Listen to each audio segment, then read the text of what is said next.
দর্শক বন্ধুরা, আপনারা সকলে কেমন আছেন? আশা করি ভালো আছেন।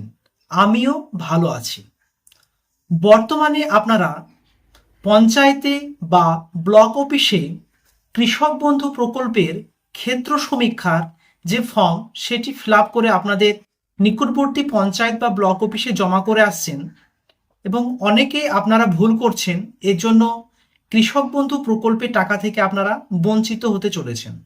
তাই এই ভুল যাতে আপনাদেরই না হয় বা যারা ভুল করেছে তারা কিভাবে আপনারা সংশোধন করবেন, আপনারা টাকা পাবেন কি না, তাছাড়াও যারা আবেদন করতে চলেছেন তারা কোন কোন সংশোধনগুলো সেরে ফেলবেন যাতে আগামীতে আপনাদের টাকা পেতে সমস্যার সম্মুখীন না হয়। এবং এই ভুল করার কারণে আপনাদের এডিও বা কৃষি অফিস থেকে আপনাদের আবার তথ্য তাদেরকে যাচাই করানোর জন্য ডেকে পাঠাচ্ছে। যেমন কৃষক বন্ধু প্রকল্পের শর্ত হচ্ছে 10,000 টাকা পুরো পেতে গেলে আপনার 1 একর অর্থাৎ 2.5 বিঘা মোটামুটি, যেটি 100 শতকের ওপরে হতে হবে। কিন্তু আপনি এতদিন যাবৎ 100 শতকের ডাটা দিয়ে 10,000 টাকা পাচ্ছিলেন, কিন্তু বর্তমানে যখন আপনাদের কৃষক বন্ধু যে এনএক্সিআর 1 সংযোজনী যে ফর্মটি ফিল আপ করে আপনারা জমা করছেন সেখানে পুরো পরিমাণটা মিলাতে পারছেন না। অর্থাৎ ধরেন 102 শতক আপনি টাকা পাচ্ছিলেন, কিন্তু বর্তমানে 50 বা 60 বা 70 শতক এমন পরিমাণটা আপনাদের আসছে। সেক্ষেত্রে আপনাদের কোনো কি সমস্যা হতে পারে? টাকার পরিমাণ কি কমে যেতে পারে? এছাড়াও আপনাদের অনেকের এসআইআর এ নাম কি হয়েছে, বাদ গিয়েছে। অনেকেই প্যানিক হচ্ছেন যে আমার কি কৃষক বন্ধু প্রকল্পে টাকা কি আর পাবো না, বঞ্চিত হব। তাদেরও তথ্য রয়েছে তাদের কি করতে হবে। তাছাড়াও যাদের ডিলেট হয়ে গিয়েছে, পিএম কিষাণ সম্মান নিধি যারা টাকা পাচ্ছেন তাদের তো ফর্ম জমা করতে হচ্ছে না, তারা কি কৃষক বন্ধু টাকা থেকে বঞ্চিত হবে? এই নিয়ে আজকে একটা আপনাদের তথ্য আপনাদের সামনে রাখতে চলেছি। বিশেষ সূত্র থেকে সেই সমস্ত খবরগুলো আমি সংগ্রহ করেছি এবং আপনাদের কাছে সেগুলো শেয়ার করব, যাতে আপনারা সে সমস্ত ভুল থেকে সংশোধন করে নেন এবং আপনাদের কবেই বা টাকা ঢুকতে চলেছে বা আপনার এডি অফিস থেকে কল করলে আপনাদের কোন কোন ডকুমেন্টস পুনরায় নিয়ে যেতে হবে, পুরো তথ্য আজকে ভিডিওতে দিতে চলেছি। তার আগে দর্শকদের কাছে একটি রিকোয়েস্ট থাকবে, রাজ্য সরকার এবং কেন্দ্রীয় সরকারের বিভিন্ন প্রকল্পের নিত্য নতুন আপডেটেড ভিডিও ফ্রিতে রেগুলার পেতে চাইলে এই চ্যানেলের সঙ্গে যুক্ত থাকুন। নিচের দিকে লাল রঙের সাবস্ক্রাইব বাটনটি টাচ করে আপনার পরিচিত আত্মীয় স্বজনকে হোয়াটসঅ্যাপ এবং ফেসবুকে শেয়ার করে তাদেরও দেখার সুযোগ করে দেন। চলুন আমরা পুরো ডিটেলসটা নিয়ে আলোচনা করে নেব। ফার্স্ট অফ অল আমরা প্রথমে যে সংযোজনী এনএক্সিআর ফর্মটি, সেখানে কোন কোন ভুলগুলো করেছেন বা যারা নতুন আবেদন করতে যাচ্ছেন এখনো ফর্ম জমা করেননি তারাই কি করে নেবেন সেটি আমরা দেখে নেব। বর্তমানে আমরা রয়েছি এনএক্সিআর 1 যে ফর্ম, সেখানে অনেকেই সমস্যার সম্মুখীন হয়েছে। আপনারা কৃষক বন্ধুর যে আইডিটি না লিখে জমা করতে যাচ্ছিলেন, কিন্তু সেখানকার অফিসাররা এই কৃষক বন্ধু আইডি নাম্বারটি অবশ্যই লিখতে বলছে, না লিখলে তারা জমা নিচ্ছে না। এবং আপনি এই কৃষক বন্ধু আইডিটি কিভাবে বের করবেন আমি ডেসক্রিপশনে লিঙ্ক দিয়ে দিয়েছি, কমেন্টেও লিঙ্ক দিয়েছি, পিন করেছি। সেখানে ক্লিক করে আপনি কৃষক বন্ধুর আইডিটি জাস্ট 1 মিনিটে নিজের মোবাইল থেকে বের করে নিতে পারবেন। এবার আমাদের দেখে নেওয়া যাক কৃষক বন্ধু প্রকল্পের এই যে, আর বলে রাখছি বর্তমানে কৃষক বন্ধু প্রকল্পের জন্য নতুন ফর্ম জমা নেওয়া হচ্ছে না। আবার বলে রাখি, বর্তমানে কৃষক বন্ধু প্রকল্পের অনেকেই বিভ্রান্ত হচ্ছেন, আপনারা কোশ্চেনও করছেন যে এটা কি কৃষক বন্ধুর জন্য নতুন ফর্ম ফিল আপ? তা নয়, এটা হচ্ছে যারা কৃষক বন্ধুর প্রকল্পের টাকা পাচ্ছিলেন তাদের ভেরিফিকেশন ফর্ম। আরো বলে রাখছি, আপনি যদি পিএম কিষাণ সম্মান নিধি এবং কৃষক বন্ধু প্রকল্পের দুটোই টাকা পান তাহলে এই ফর্মটি ফিল আপ করার প্রয়োজন নেই।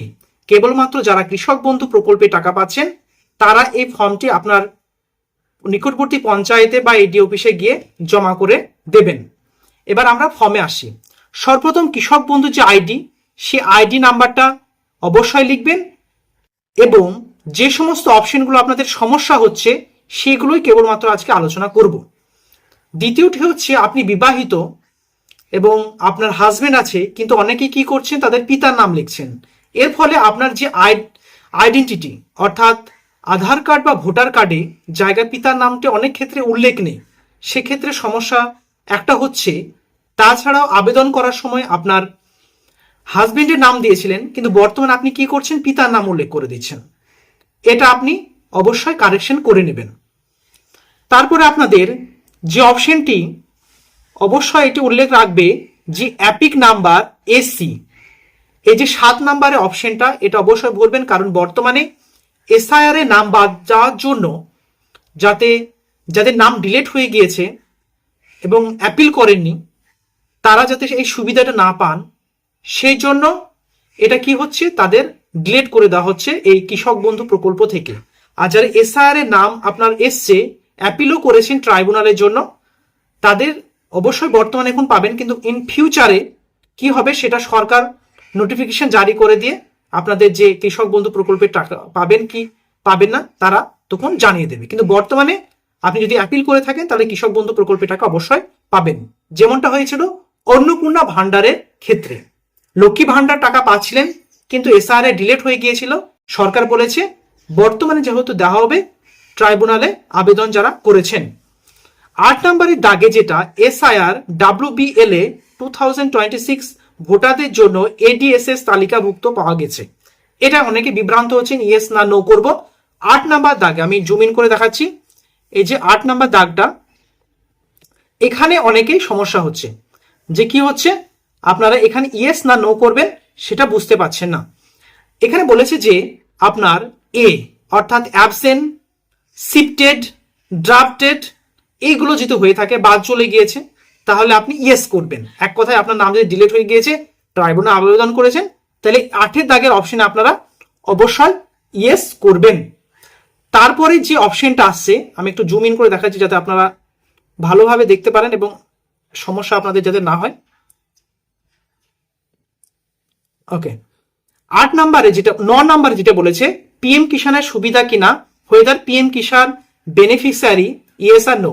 যদি আপনি পিএম কিষান সম্মান নিধির সুবিধা পেয়ে থাকেন, অবশ্যই যেহেতু ফর্মটি যখন ফিল আপ করেছিলেন তখন বলেই দেওয়া হয়েছে যে যারা পিএম কিষান সম্মান নিধির সুবিধা পাচ্ছে তারা এই প্রকল্প থেকে যেহেতু আপনাদের ফর্মটি জমা করার প্রয়োজন নেই, তাহলে সেহেতু আপনি পিএম কিষান সম্মান নিধির সুবিধা পাচ্ছে না বলেই এই ফর্মটি ফিল আপ করেছেন, এখানে নো করে দেবেন। অর্থাৎ 9 দাগে যেটা আছে সেখানে নো করবেন। চাষযোগ্য জমির বিবরণ, এবার প্রধান পেশা, এখানে অনেকে কনফিউশন হচ্ছেন।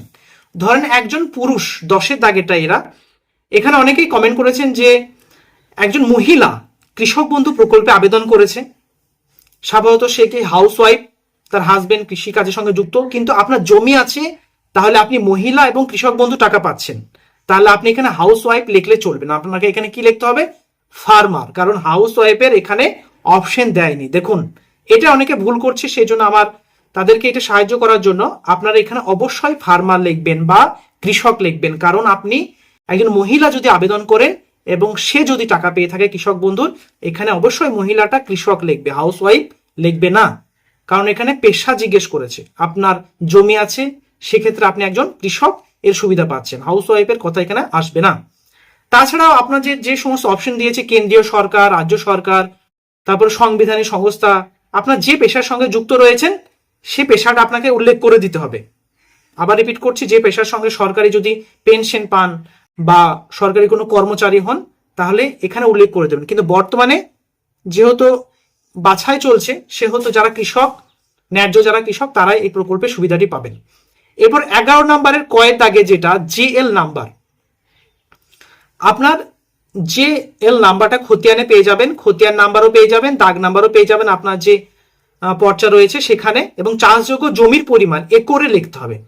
অর্থাৎ আপনার ধরেন একাধিক পর্চা রয়েছে, সেখানে আপনি সেই সমস্ত পর্চার দাগ নাম্বারগুলো দেবেন, খতিয়ান নাম্বারগুলো দেবেন, টোটালের ওপরে কত আপনার শতক হচ্ছে সেটা। এবার বলে রাখি এখানে 100 অর্থাৎ 100 শতকে হচ্ছে 1 একর, সেই হিসাবে 100 শতকের বেশি দিতে হবে, তবে আপনি 10,000 টাকা পাবেন। এরপর আপনাদের খতিয়ানের তারিখটা যেটা দেওয়া থাকে আপনার পর্চাতে দেওয়া থাকবে, সেখান থেকে আপনারা কি করবেন, সেই তারিখটা আপনারা লিখে দেবেন।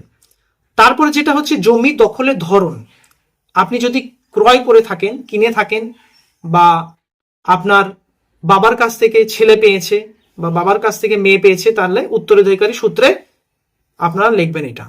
তারপর 12 দাগে এইটা অনেকে কি করছেন, আয়কর প্রদানকারী কিনা। আপনি যদি ইনকাম ট্যাক্স দেন, স্বাভাবিক যাদের বছরে 12 লাখ টাকার বেশি হবে তারাই এই প্রকল্প থেকে বঞ্চিত হবে অন্য প্রকল্পের মতো। যদি আপনি ইনকাম ট্যাক্স পে করেন তাহলে এটা কি করবেন, ইয়েস করে দেবেন, হ্যাঁ করে দেবেন। দ্বিতীয় যে আছে আপনাদের স্বামী বা স্ত্রীর বিবরণ, এই যে পাউস ডিটেলস, অর্থাৎ একজন হাজবেন্ড আবেদন করেছেন, তার পাউস কি হবে, তার স্ত্রী, তাহলে তার স্ত্রীর নামের ডিটেলস, এই যে ব্যাংক ডিটেলস, আইএফসি কোড, ব্যাংকের নাম্বার, এগুলো পুরো দেবেন। আর একটা দিবেন আধার নাম্বার সংযুক্ত মোবাইল নাম্বার, অর্থাৎ আধার কার্ডের সঙ্গে যে ফোন নাম্বারটি লিঙ্ক আছে সেই ফোন নাম্বারটি আপনাদের দিতে হবে, যেটাতে ওটিপি যাবে। আরো বলে রাখছি, আপনারা যদি ভাবেন যে আমি কৃষক, আমার ওয়াইফও পাচ্ছে, আমার শুধুমাত্র আমি দেবো, আমার ওয়াইফের পাউস করবো না, আমি এটা ফাঁকা রেখে দেবো, তেমনটা হবে না। কি বলেছে, আপনি যদি আনম্যারিড হন, অবিবাহিত হন, সিঙ্গেল হন, তাহলে আপনাকে কি করতে হবে, পঞ্চায়েত থেকে একটা শংসাপত্র নিতে হবে যে আমি আনম্যারিড বলে। কিন্তু বিবাহিত হলে এই শংসাপত্রটা লাগবে না, আপনার এই ফর্মটি জাস্ট ফিল আপ করে দিতে হবে। আরো দেখতে পাচ্ছেন আপনাকে যাকে স্পাউস করছেন তারও দেখছেন এসসি, অর্থাৎ assembly constitution number, part number, serial number. 18 দাগে যেটা বলেছে কেবিএন এর সুবিধা কিনা, অর্থাৎ তিনি কি কৃষক বন্ধু টাকা পাচ্ছেন কিনা, অর্থাৎ হাজবেন্ড পাচ্ছে এবং ওয়াইফ দুজনেই পাচ্ছে কিনা, সেটা যদি পান ইয়েস করে দেবেন। আপনি যদি ভুল তথ্য দেন তারা ডাটা ট্র্যাক করে আপনার আইডি ডিলিট করে দেওয়ার সম্ভাবনা বেশি। বর্তমানে যেহেতু নতুন আবেদন হচ্ছে না, ঝাড়াই বাছাই চলছে, সঠিক তথ্য দেওয়ার চেষ্টা করবেন বা দেবেন। তারপর তারও দিয়েছে সে এসআরএ, তার নাম ডিলিট হয়েছে কিনা, যদি হয় ইয়েস করে দেবেন। ট্রাইব্যুনাল আবেদন করে থাকলে ইয়েস করে দেবেন। মুলতবি সিএ তে আবেদন আছে, এই সিএএ অর্থাৎ সিটিজেন অ্যামেন্ডমেন্ট অ্যাক্ট, যেটা হচ্ছে পেন্ডিং। আপনি ধরেন অন্য দেশে থাকেন, ভারত সরকার কি বলেছে, পশ্চিমবঙ্গ, ভারতবর্ষের বাইরে বাংলাদেশ বা অন্যান্য কোনো দেশের যারা আছে তারা যদি পশ্চিমবঙ্গে বসবাস করছে এবং তারা তাদের বাসস্থানের জন্য যদি আবেদন করে থাকেন সিএ তে, তাহলে তারা অবশ্যই ইয়েস করে দেবেন এবং তারাও সুবিধা পাবে। 20 দাগে যেটা বলেছে পিএম কিষানের সুবিধা ভোগী কিনা, তাহলে পিএম কিষানের সুবিধা যদি পায় ইয়েস করবে, আর না করলে না করে দেবে, নো করে দেবে। এবং প্রধান পেশা, এইখানে যদি হাজবেন্ড কি করে, ফার্মার, তাহলে তার পাউস কি, তার পাউসও কি করছে, যদি কৃষক বন্ধু টাকা পান তাহলে আপনি কৃষক করবেন, ফার্মার করবেন, আর যদি না পান তাহলে কি করবেন, হাউস ওয়াইফ করে দেবেন। এখানে আপনার সিগনেচার করে দেবে। এবং লাস্টের যে অংশটি আপনাদের দেখাচ্ছি, এই যে প্রাপ্তি স্বীকার, অ্যাকনোলেজমেন্ট, এই যে অ্যাকনোলেজমেন্ট যে স্লিপটা আপনাদের লাইভ দেখাচ্ছে, যেহেতু এখানেও একটা অ্যাকনোলেজমেন্ট স্লিপ আছে, দেখতে পাচ্ছেন আমার কাছে। এটা আপনাদের অবশ্যই এটা সংগ্রহ করে নেবেন। এটা অবশ্যই এখানে স্ট্যাম্প মেরে দেবে, তাদের সিগনেচার দিয়ে দেবে, এবং তাদের সিগনেচার দেওয়ার পরে কোথাও কোথাও সিগনেচার দিচ্ছে না, জাস্ট স্ট্যাম্প দিয়ে দিচ্ছে, তাহলে আপনারা এই অংশটি সংগ্রহ করে দেবেন। পরবর্তীতে যদি আপনি টাকা না পান, যদি তারা বলে যে না আপনি আবেদন জমা করেননি, তখন আপনি এটা proof as a evidence, proof হিসাবে আপনি এটা দেখাতে পারবেন। বন্ধুরা, এতক্ষণ আপনারা যে সমস্ত কমেন্ট করেছিলেন সেই সমস্ত কমেন্টে রিপ্লে বা উত্তর দেওয়ার চেষ্টা করলাম, এবং সবচেয়ে বেশি আপনারা জানতে চাইছেন যে কৃষক বন্ধু এবং পিএম কিষানের টাকা সকলেই পাবেন কিনা। আগে কি হচ্ছিল, 1 একরের বেশি জমি থাকলে কৃষক বন্ধু প্রকল্পে হাজবেন্ড ওয়াইফ দুজনে কি হচ্ছিল, 10,000 করে 20,000 পাচ্ছিল, এবং পিএম কিষানও টাকা পাচ্ছিল যেটি 6,000, টোটাল 26,000 টাকা পাচ্ছিলেন। কিন্তু পিএম কিষাণ সম্মান নিধিতে একটা পরিবারে কেবলমাত্র একজনই পাবে এমনটি শর্ত। কিন্তু বর্তমানে রাজ্য সরকার দেখেছেন, শুভেন্দু অধিকারী মহাশয়জি তিনি সরাসরি বলেছেন যে কৃষক বন্ধু প্রকল্পে আপনারা, অর্থাৎ পিএম কিষাণ সম্মান নিধি প্রকল্পে, আবার রিপিট করছি, পিএম কিষাণ সম্মান নিধি যে কেন্দ্রীয় সরকারের প্রকল্প, প্রধানমন্ত্রী কৃষাণ সম্মান নিধি যোজনা, যেটি 3টি কিস্তিতে 2,000 টাকা করে দেওয়া হতো, কিন্তু বর্তমানে সেটি 6,000 টাকার বদলে 9,000 টাকা পাবেন।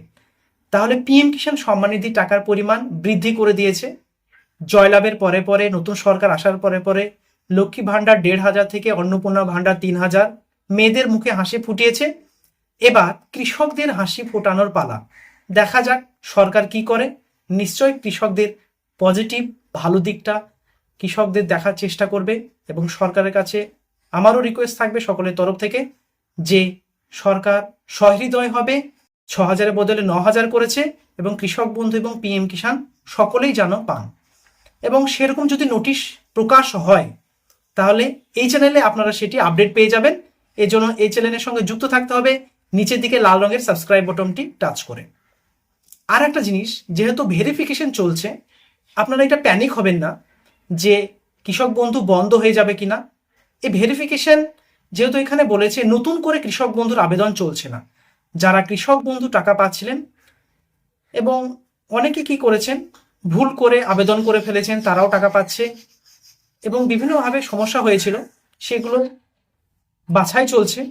এবং আপনারা সকলে এত অংশগ্রহণ করুন, কারণ আপনি যদি ফর্ম না জমা করেন সে তথ্যগুলো তারা ভাবে এটা ফ্রড বলে তারা ডিলিট করে দিতে পারে।